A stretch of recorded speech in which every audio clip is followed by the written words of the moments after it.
It's not the size of the dog in the fight, it's the size of the fight in the dog. We've all heard that saying before. It didn't originate from the playground about bullies getting their comeuppance. It came from boxing. Now you may think, but boxing has weight divisions. It does now, but it didn't always used to.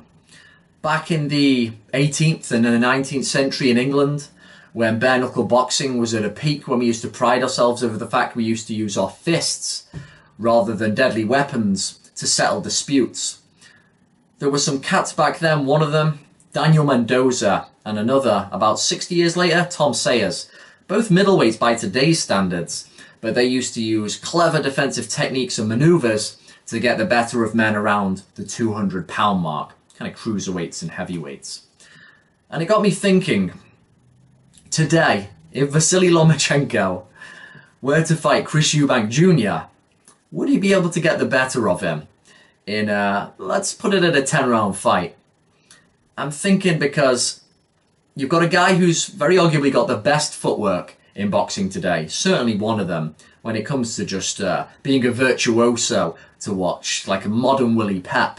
You got Lomachenko there, and then when I think of Eubank Jr., you've got a guy who, for a guy who's been near the world level, his footwork is very, very poor. Would Lomachenko, in the spirit of the classic bare knuckle fighters who first were able to show that a smaller man, if you use the right tactics, even when at a massive disadvantage, you can get the better of somebody? Because there's such a gulf of class here between the Ukrainian and the Brit, would he be able to get something going and really be able to make it all come true over 10 rounds in beating Chris Eubank Jr.? Or would the naturally bigger, physically stronger, harder punching man, who likes fighting at the mid-range as well, which is kind of where Lomachenko would be with his shorter arms, would he simply be able to hammer away on the arms, get one through, and eventually just overpower and bully him? Lomachenko's footwork, his ability to spin round the side, he doesn't really leave a trail with what he does. He's got certain moves he does that you'll recognise, but would he, with his skills, his seamless ability to just technically ad-lib what he does from minute to minute, would he be able to bamboozle Eubank enough, who with his balance and the fact he doesn't jab at all himself, so he doesn't even really fire the rangefinder, would Lomachenko purely on skill be able to just completely leave him out at sea?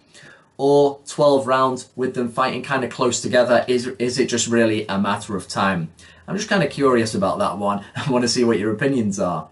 There's a bit of a difference today because back in the day when fighters used to weight jump more, the likes of the great Harry Greb in the 1920s, who went from middle up to heavyweight, people back then were more used to doing it, and of course there were less weight, so they were doing bigger jumps. They knew how to make their natural agility and speed pay dividends. Whereas nowadays, fighters can get a bit of a shock when they go up a weight, and there's so much with trying to pat people down, hammer them in with rehydration clauses, that people get very accustomed to fighting at their weight.